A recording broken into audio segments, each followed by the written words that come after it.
All right, welcome everybody. It looks like it's 10 o'clock. I've got 4 people in here with me today.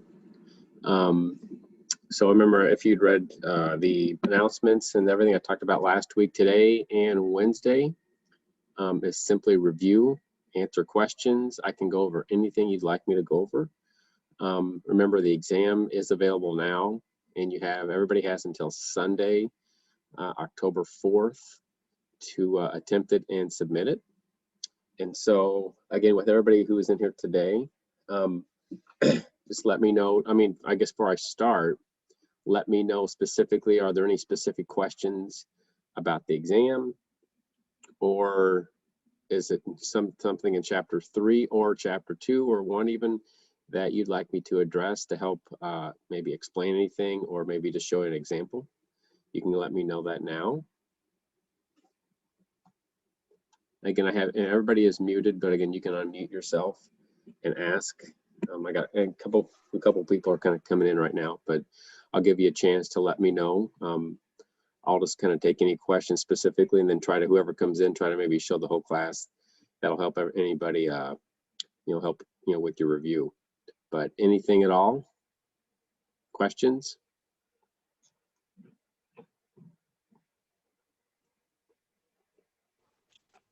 Hey, I'm sorry I was late joining. I didn't catch what you said. Oh, I'm just saying to start off, if anybody has any questions before I start, just to kind of give me a direction in terms of what you'd like me to talk about today. This is really all about what you guys want today. It's all review.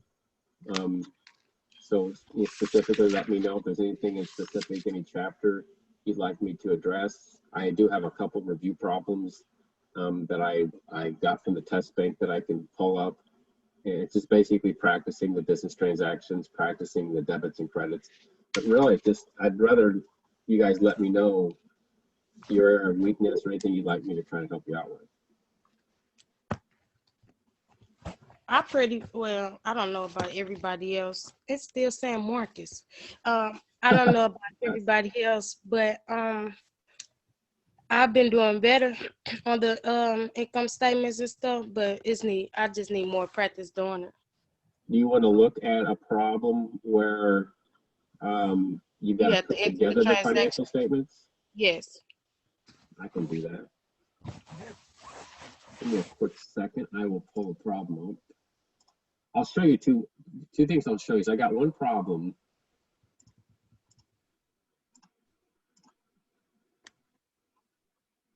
Let me check it out. That already has the financial statements prepared, but then I can go back and then again do it individually to show you exactly how they did it. So let me do this real quick. I'm going to go ahead and share my screen and show you something just a second.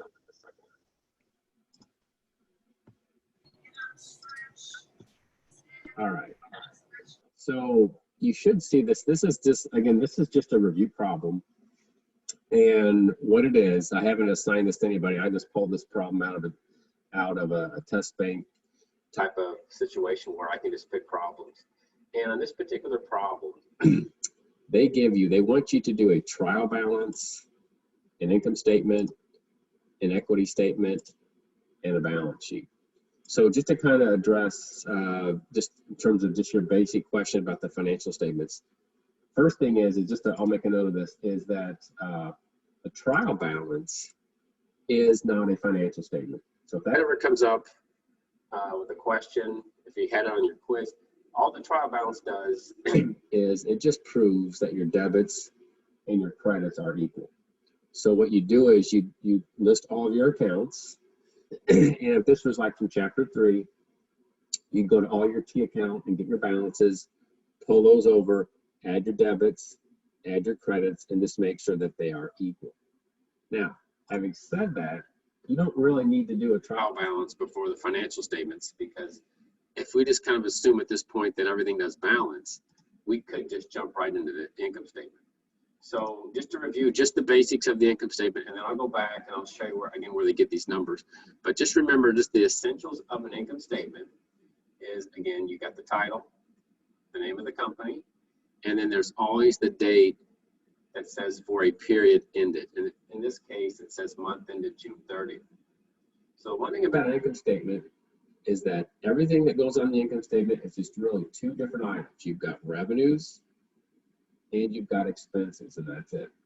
So revenues, which of course in chapter 3 we're calling fees income, and then your expenses, you just have to individually pull your expenses.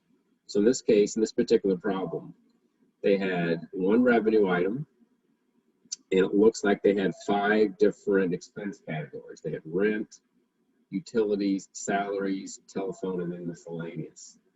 And so on the income statement, you take the revenues as positive, those are inflows of money, and you subtract out the expenses, which are outflows of money, of cash. And the difference gives you what's called your net income or net loss. As long as your revenues are more than your expenses, which they are in this case, the revenues are $49,005, and all these expenses add up to $19,930. At this case, because the revenues are more than the expenses, the difference balance you get is what is called a net income. That's your profit. So just to stop right there, that is all that you do on an income statement, is you just have to list your revenues and your expenses, and that's it.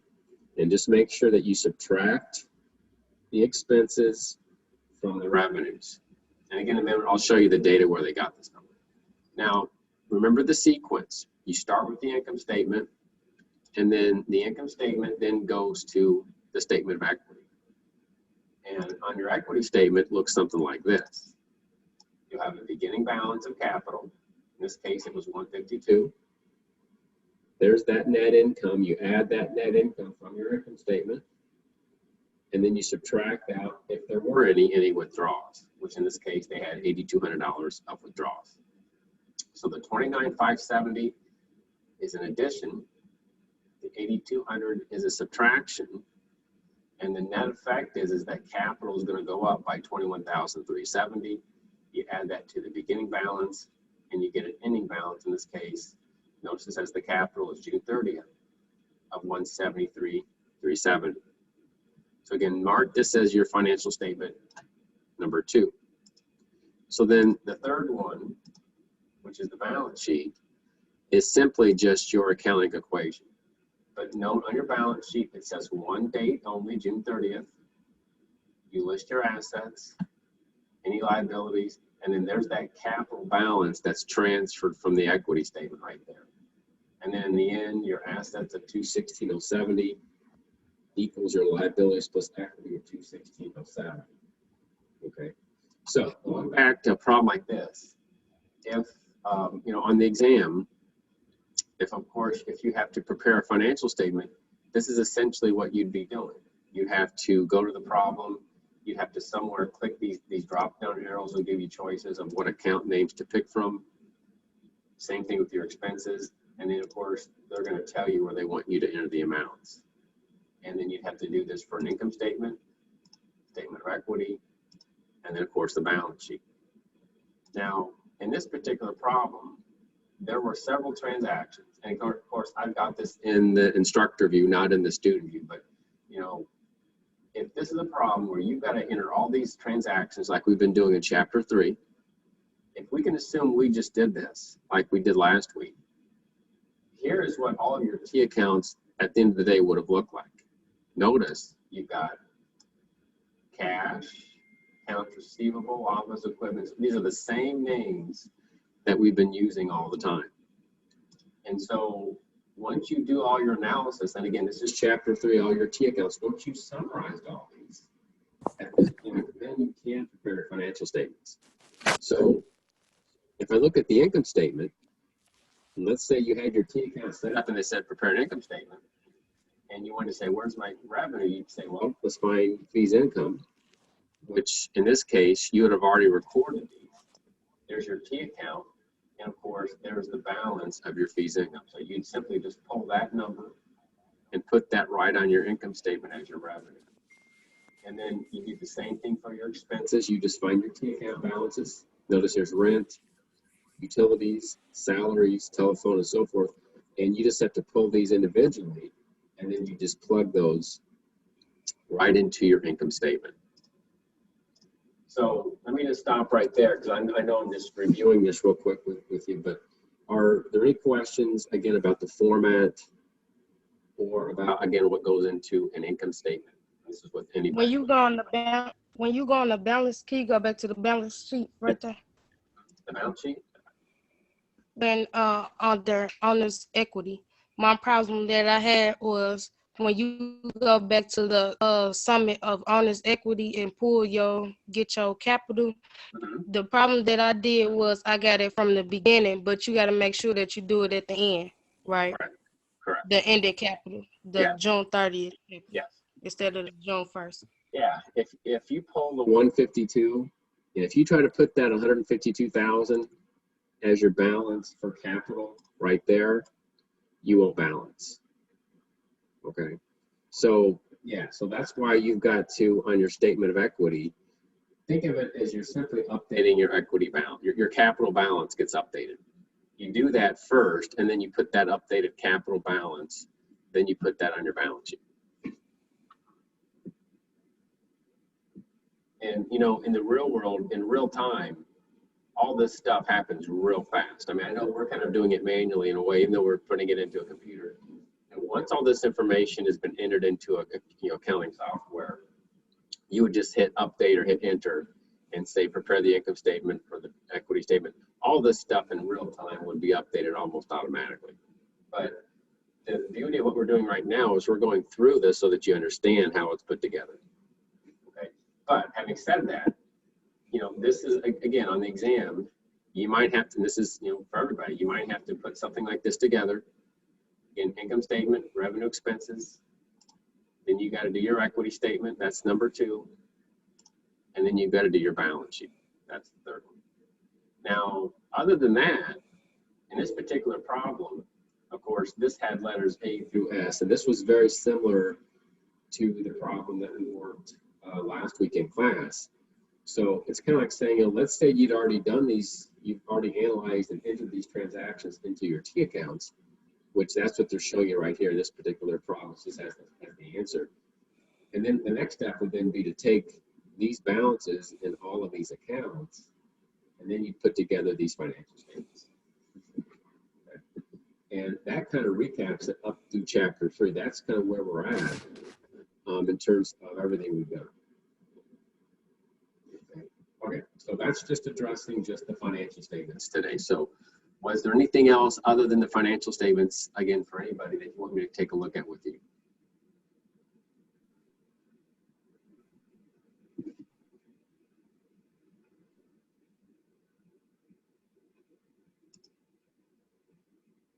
If you could go over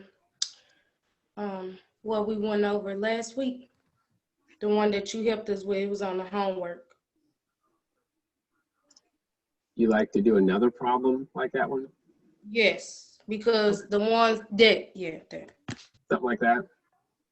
Where we've got it. Now, of course, this is the final. I mean, I'm going to go back and reset this so we don't have all the answers in there right now, but this was essentially the problem. It's an algorithmic type of problem, but it's very similar to what I worked with the class last week, where it covers all the different variations, I believe, in the types of the way they can word these transactions. And you got to be able to know what gets debited and what gets credited. Is that something that Taylor, that you think would help? Yeah, well, I know the extra one. I know the other ones. I just the G and K. G and K? G. Okay. Let me do this. Give me a quick second. Let me go back. And I'm going to get this into the student view real quick. Hold on. There we go. Once I get it into the student view, that way I can work the problem from scratch, and just that way not everybody gets distracted because everybody just looks at the answers. But so here would be the problem the way you guys would see it. You'd see it come up if you were taking the test, or if you're working a homework problem, it would come up like this. But if you just want to focus on a couple specific transactions, I'll do that. And then if there's anything else that anybody else wants me to look at, any of these transactions, I can look at the debit and credit with you. So let's look at, you said letter what, G? Okay. Yes. Okay. And then letter K, G and K, those two? Okay. So Letter G says they purchased a computer and copier for $38,000, paid $13,000 in cash immediately with the balance due in 30 days. So remember, we're all about classifying first. Once you classify the account category, you need to put it as an asset, a liability, or an equity item. Once you do that, then you got to say, is it increasing or decreasing? And then once you've got that down, then you just apply the debit and credit analysis. So let me, and as I go through this, I'll try to do that each time I do it. So again, so if we've got computer and copier, and again, this is the very basic. This is from your accounting equation perspective. So we should know that computer and copier would be equipment, right? So we know that's an asset. And we also know that cash is an asset. So right away in this particular problem, this transaction, we've got two assets that are affected. They could both be increasing or decreasing, or increase, decrease, and we'll figure that in a minute. But the first thing is to put these in the right categories. Now, the third category, like we did last time, when it says balance is due in 30 days, that's going to be accounts payable. That's going to be a liability. So we've got two assets and one liability. So now if we go back and say the increase, decrease, so if I'm at the computer and copier, of course, we would say that would be increasing. So I'll put a plus there because we're buying it. That's going to increase an asset. When we pay the cash, part of the cash is paid, that's going to be decreasing our assets, that part. And so we're going to have a plus equipment, which will be $38,000. We'll have minus cash, which is minus $13,000. And so then if you stop right there, we still have the balance is $25,000, because remember the left side of the equation, we've got a plus 38 and a minus 13. That would give us overall effect on the accounting equation as a plus 25,000.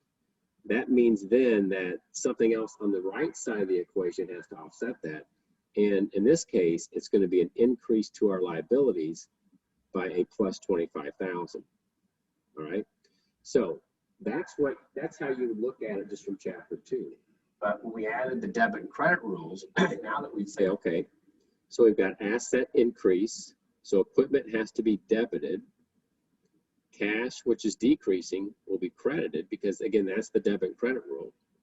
And then for accounts payable, to increase the liability, you'd also say credit. So once you do that, then you'd go to your T accounts. So again, I go down, so I'm looking for cash, and I'll just enter, I'm not going to worry about enter the transaction letter, I'll just enter the amounts here. So cash, you'd have 13,000 credit. You'd have office equipment, there's your debit of 38. There's your debit.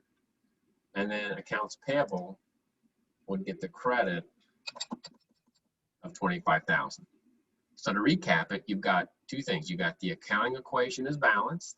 25,000 on the left side equals 25,000 on the right side.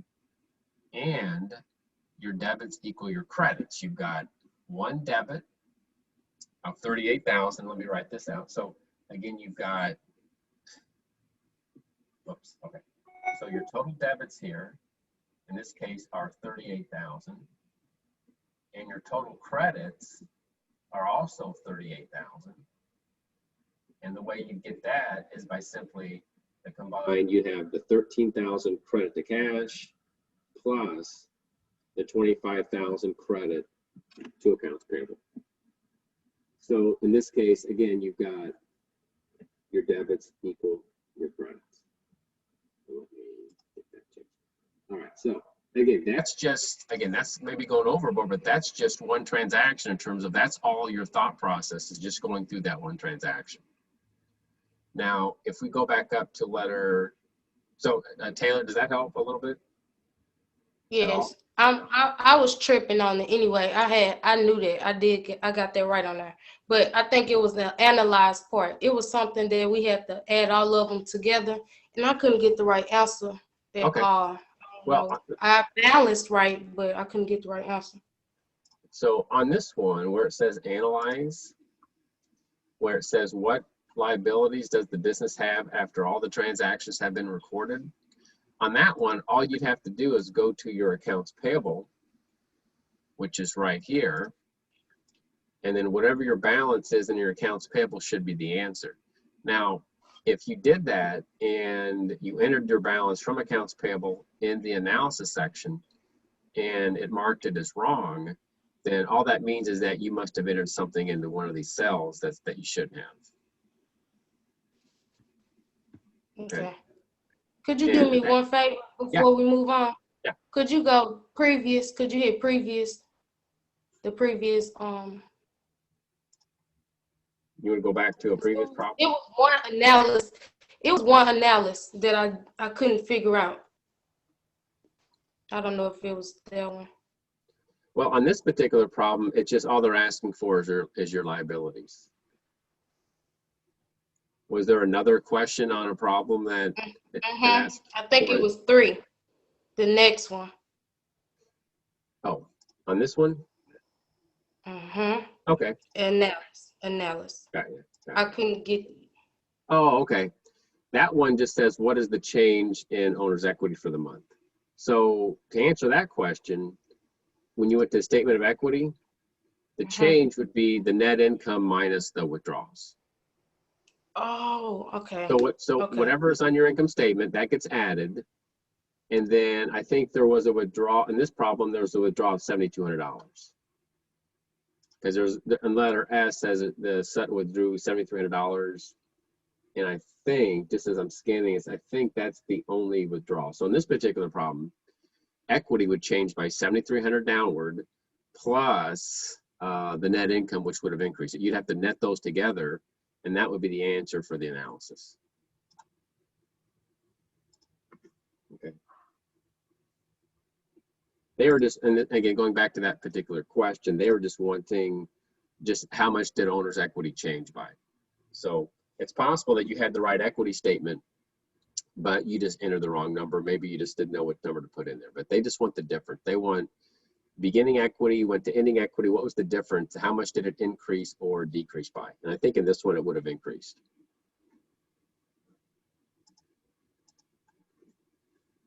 All right. All right, going back. Yes, yeah, Taylor, yes, go ahead. So it would have been 7,300 plus I don't know. Let me go back real quick. I can just show you, just to save us some time, I can show you ultimately where they came up with it. So like in this problem, now again, this, every time I click it, it changes the number, so don't get thrown off by that because everything's algorithmic. But in this particular problem, if you look at the statement of equity, so you had net income and you had withdrawals. So if you take the net income, subtract the withdrawals, you see that 21,190, that would be the answer that they would want you to put into this analysis. That would be how much. Okay. Okay, cool. All right, anything else from anybody on problems you'd like me, or transactions that are throwing you off? Anything you want me to go back and repeat? Anything?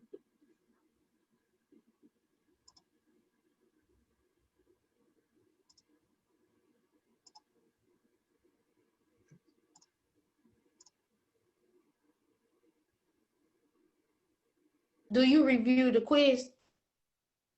I can't, I don't put up the, I had a couple extensions. There were some people that had some internet issues. So I don't particularly talk about the quizzes until like a little bit late, usually generally afterwards. But, and that's why, just because I don't want to give away an answer to somebody who maybe they had an extension and they might be taking it tonight. So I typically don't do that with the quizzes.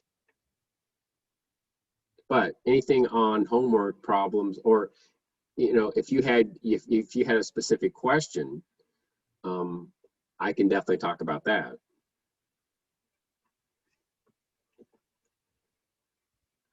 No, it was just the wording. It was just the wording that threw me off, even though I know those transactions like that. But when I see it elsewhere, I get kind of thrown off a little bit. But it's okay.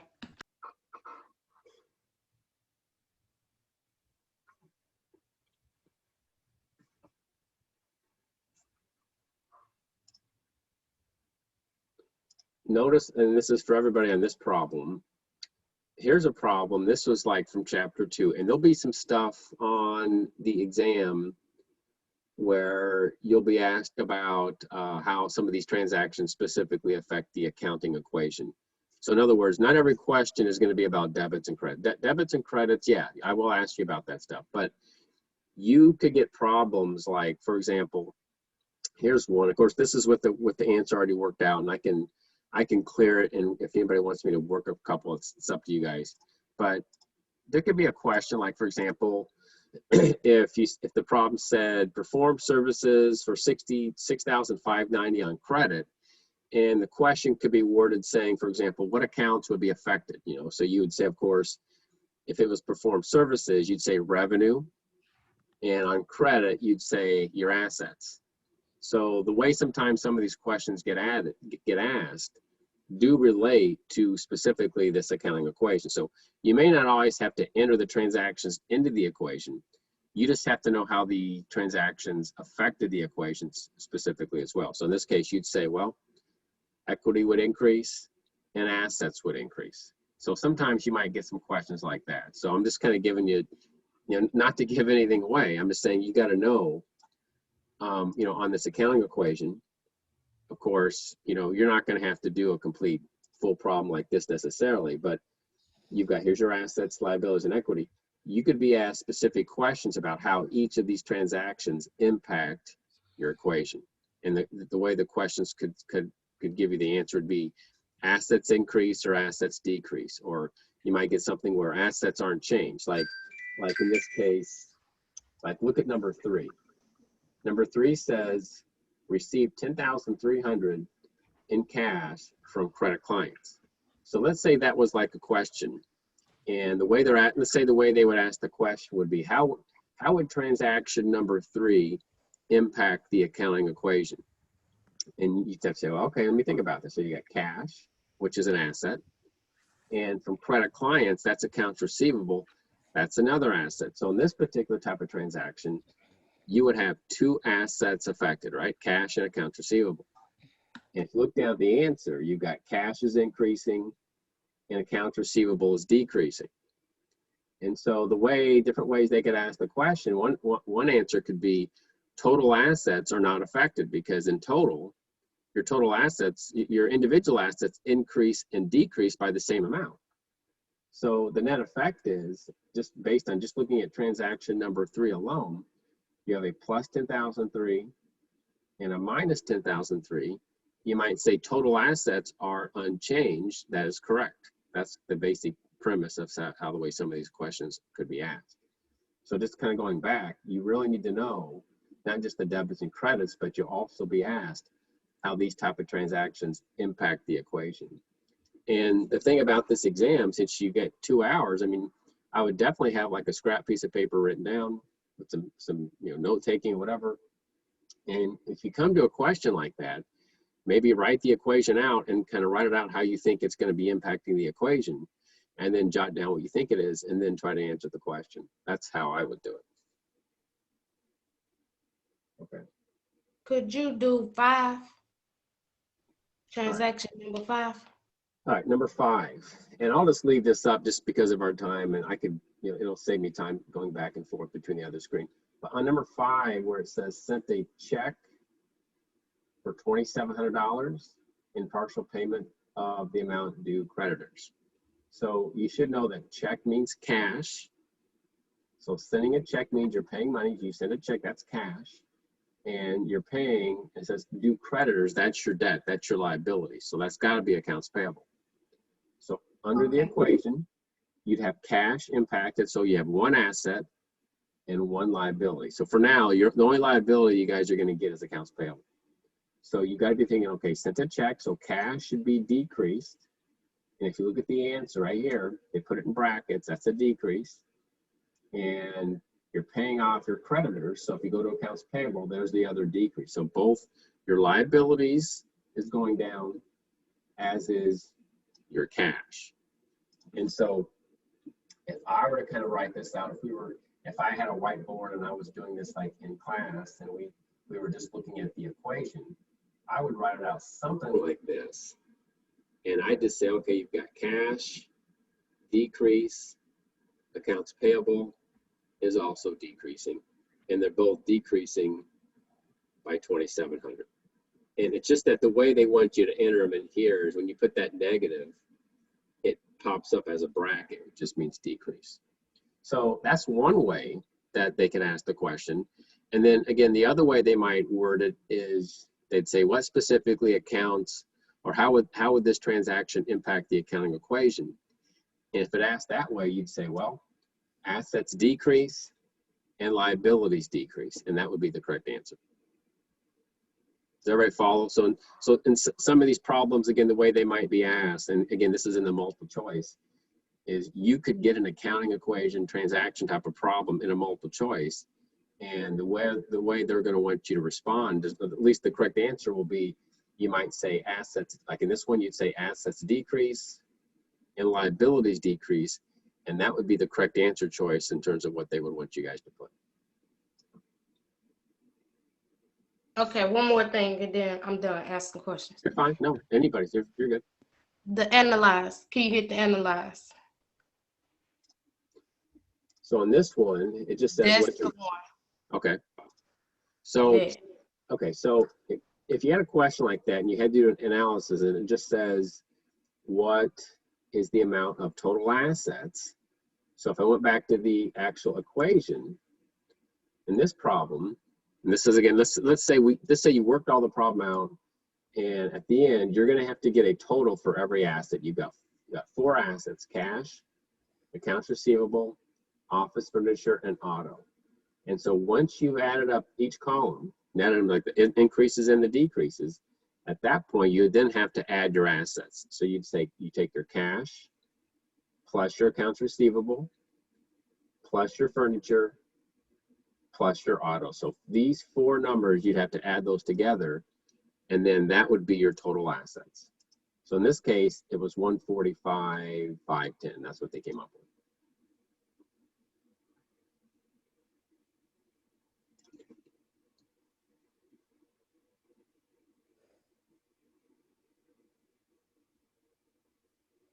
So if all these add up to 145,510, that means that everything on this side of the equation must be the same. Okay. They were just asking for just one part of the accounting equation. They do that just to make sure everybody's not just that you're actually going back and looking at what you did. And so just to make sure you've read it, and could you just make sure you know what they're trying to verify that, do you know what your assets are? I mean, they could have said, what would be the total amount of debt? And in that case, you would say, well, my total debt in this case would have been 7,600, because I know accounts payable is my liability. So that would be the number you'd put in there if they had asked that, which I think they did on that other one. I think with the chapter 3 assignment, they had the same type of problem, except at the very end, you had to answer a question. I think they wanted to know what your debt was. You just had to go to your liability T account and pull your balance. In this problem, they just wanted you to add up your assets. Okay. All right, guys, keep going. Let me know anything at all. I mean, that's just what I'm here for, to help. I can work any problem that you'd like me to go back to. I mean, I don't know right now if you don't ask or you don't tell me. I can't read minds. I'm not like that David Blaine, that magician who seems like he can read people's minds. I can't figure out what everybody's thinking in terms of what they need help with. So you got to let me know. But this is, again, this problem is just an accounting equation type of problem. The thing about this particular problem is that before you did it, they give you these beginning balances. And so quite often people forget to enter those balances. So you'd have to enter those balances, notice at the start of the problem right up here. You just pull these right from those initial balances. And then once you do that, then you start doing the analysis. Okay. So I don't know if anybody ran into that problem in any of the chapters, but in any case, questions. Again, this is an accounting equation problem. And then again, I've already showed you other parts. You've got, go back a second. You've got a debit and credit problem and a financial statement problem. Again, I don't know why it did that. We go back to home and I'll reset it. As I'm doing that, was any other direction, anything else you guys want me to do in terms of problem working, demonstrating, answering any questions that I can? Yeah, so here's one. This one is your T accounts. This one, you have to practice, doing your debits and credits. Of course, this is the actual answer, but at the end of the day, you should all be able to work a problem like this as well. Could you tell me what that analysis say? Oh, and this one, let's check it out. Uh-huh. Yep, this one just says what liabilities does the business have after all the transactions have been recorded. So, And that's where you get from the accounts payable, right? Yep. So in this problem, it looks like they had 3 credits, and I'm just looking at just the accounts payable. They had 3 credits and 1 debit. So remember how to get an account balance, because again, that could come up on the exam. You could get a question where it might say, after all these transactions, what is the balance of accounts payable? That could be just a multiple choice question. And so you need to be able to draw your T account, put your credits in, put your debits, and then you should be able to come up with that balance, which is a credit balance of $39,450. And so if you see the answer, the quick answer here, that should be the answer. Of course, there it is right there. There's $39,450. And I don't know if some of you have found this to be true, but because guys, I guess this is technically week 6, I believe. That we spent over a month in this first 3 chapters. Again, I'm taking my time with this because this is all foundation stuff. I don't know if you guys are finding this to be true, but I've got some emails saying people are kind of starting to get it now. That's from several people I've talked to, and sometimes it just takes a little bit of repetition and a little bit of time, and after a while, it starts to sink in. It just takes a while to how to read a problem and how the accounting world writes problems. It's very different than your standard English that you might take in an English class. In fact, most of these problems, if you would show these problems to an English professor, where you see something that says paid money for the monthly telephone bill, and they put, guys, that's not a complete sentence. They say that's incorrect. I mean, they'd mark it up saying this is not how you write. But again, remember, this is the business world. This is not an English class. This is how things are done in the business world, not in an English class. It's different, all right? Has anybody been able to take advantage of the tutor service? I put the tutor service information on Blackboard. You can schedule meetings with the tutor, and it's collaborative, it's online. But I haven't took it, but I think I emailed you about, they do have it at Forest Park. They said Monday through Thursday, and it's a certain time. I wrote it down, but I emailed it to you so you could announce it. I'll go back and look. Yes, I wasn't sure. I wasn't aware that there was an accounting tutor though at the Forest Park campus. That part I did not know. I had went that day, and she did tell me that they have it At the Forest Park campus? Yes. Cool. I'll check into that. I'll put that up. I'll find that. All right, guys, anything else at all? I mean, I know I've only got 10 people in here with me today. Normally we got about 20. So some people that, like I said last week, these are just review sessions, and I'll answer questions. And I always say, so far, whatever you ask, that's, I tailor the class session to whoever's asking questions, whoever needs some help. Because again, that's what I'm trying to do here is to use this and Wednesday's class to kind of give anybody some specific questions, some time. So we're not rushed today. We still got about 11, look at my clock. I still got about 11 minutes on the clock. And anything on any type of problem is what I'm here to practice or talk about to help you guys out. I just had one question to so just whenever we do start the exam, we can't stop and go back to it later. Like we have to continue to finish it once it's started, correct? Correct. Yeah. Okay. So, and to me, that's not that it's not that I'm trying to say you can't do that as a rule. It's just the way the Connect works. I don't have that feature. There's other, I teach another class in a different platform. It uses a different system, and they do have features and options where I can set where you could start it and then save it and come back to it. I don't get that. I don't have that option with any of the Connect assignment, at least with the exam. So whenever anybody does, when you start, like this week, you've got till Sunday. And by the way, I would not wait until Sunday to take it. I mean, if that's the only time you can take it, that's fine. But just, you know, sometimes you might have a technical glitch. It seems like with some of these companies and systems, they do a lot of their updates over the weekend for whatever reason. And sometimes I've had this where a student might be logged in at 11 o'clock at night trying to get to a homework assignment, and either the system's down and they can't get in, and they're struggling and they're stressed out. So I just suggest not to wait that late to take it. But just remember, if there happens to be a technical glitch and you do get kicked out of the system when you're taking the exam, or you can't get in, just email me and I'll help you out with it. So you won't be, I'll make sure you'll be able to at least take it once. So if something happens, I can reset it for you or do something. So don't panic. But you know, whatever time, I think it's what, 2 hours, you get 120 minutes. And by the way, I don't think it'll take you that long. I tried to build an extra time.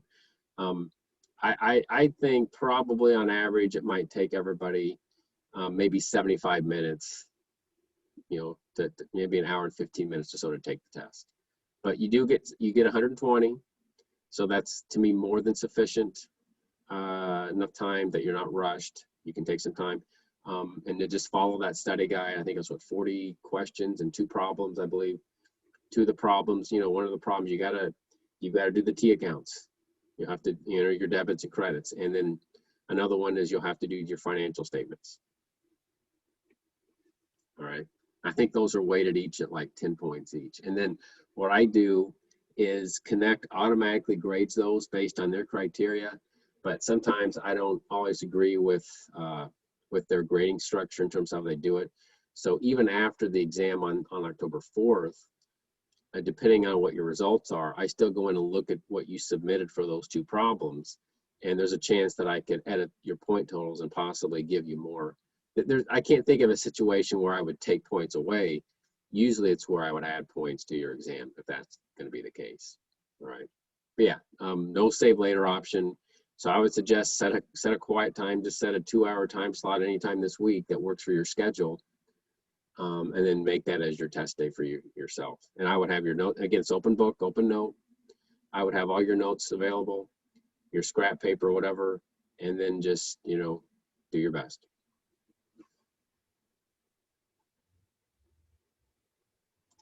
Hopefully everybody I haven't checked the grade book today, but hopefully everybody that was able to get those chapter 3 assignments submitted by, I think they were due last night by midnight or 11:59 p.m. I believe. So I don't think, if anybody had any issues, you can email. I can work with you individually if you had any issues with getting those in on time, or if you had a system error. I think I had a couple people that had some issues with it, but I just deal with everybody individually. That way I can keep your information private, confidential. All right, anything else on anybody? I know I got about 7 minutes. I can go back through any transaction that you want me to repeat again, break it down. Anything you guys want me to, let me know.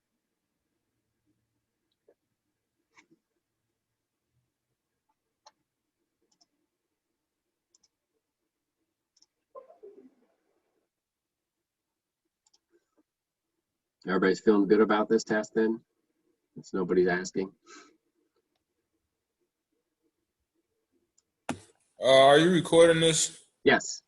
All right. That's another benefit. Anything on here I'm recording. So if there's a transaction or anything you want me to illustrate that's being recorded, and you can go back and play it later.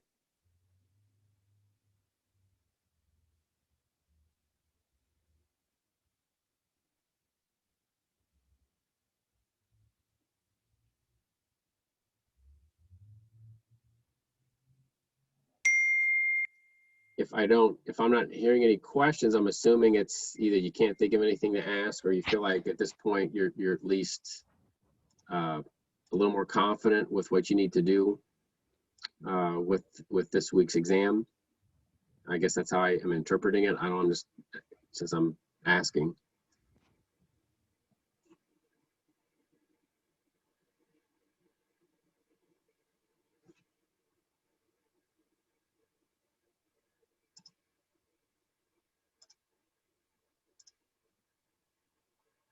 And remember, if you can't think of anything right now, don't feel bad. I'm just saying I'm here, but you know, on Wednesday, again, I'm here to answer questions and to work. I'm basically letting you tell me what you need me to work on with you. That's what that's if you're wondering my strategy here. It's not like I could just pick random problems and start working them, but you know, that's me directing. I'm more interested right now at this point this week is to individually or collectively try to help the class to see where everybody's struggling with. If we were, you know, meeting face to face, we could put a problem up like this, or I give you a problem ahead of time, you could work it out and then we could go over it. But it's quite literally, this is the same stuff from your homework. I can, you know, since the homework has already been submitted and I've already recorded it, you know, I could put up any homework problem. I could go over any question that you feel like you're not unsure, that you're unsure of, or you'd like me to go back and re-explain. That's what I'm trying to do this week.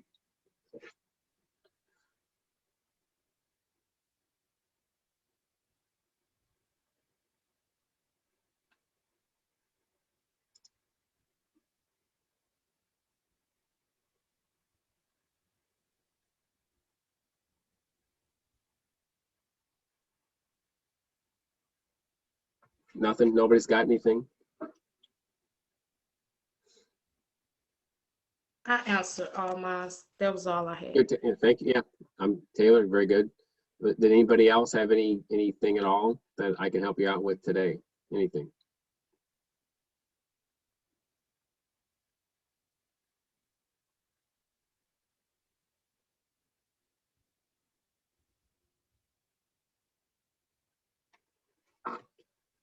I'm just kind of checking about, see who's left.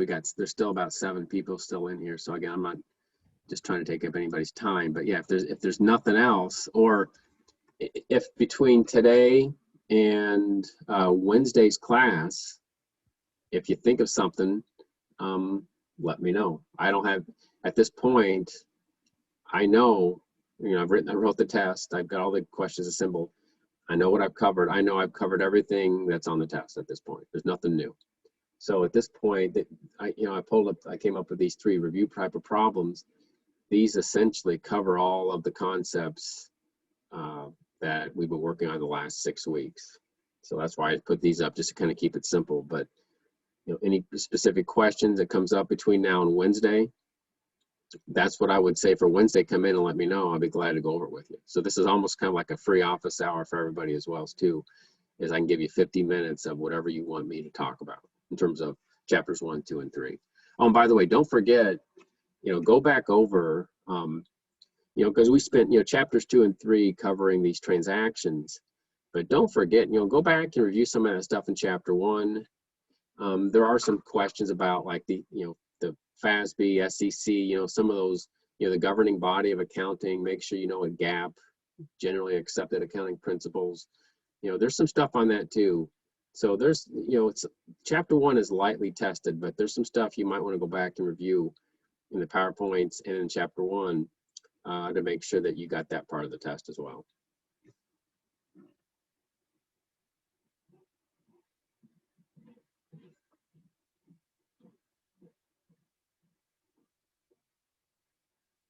Got about a minute left. So if there's nothing, final thoughts from anybody in terms of at least today's session, in terms of questions or problems about debits and credits, about T accounts, about accounting equation, transactions, let me know.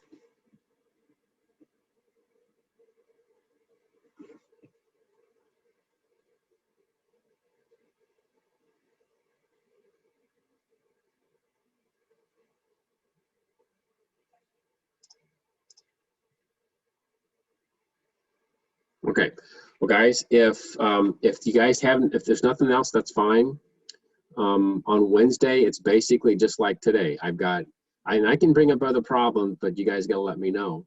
And that's just telling me you're coming because you practice, you study, but you're just not getting something. And if you don't need it, you know, you could even use the class time on Wednesday to actually take the actual exam, or at least, you know, start before, because it's a 2-hour test. But, you know, but let me know Wednesday.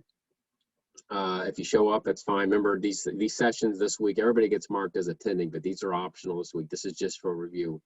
But if you come out on Wednesday, let me know, and I'll be glad to go back over any of these problems, any transactions that you have questions with. All right. So it's right at 10:50. And so I'll go ahead and wrap this up if you need to get out of here. But I can hang back for a couple minutes, again, individually, if anybody has anything else they want to add or ask.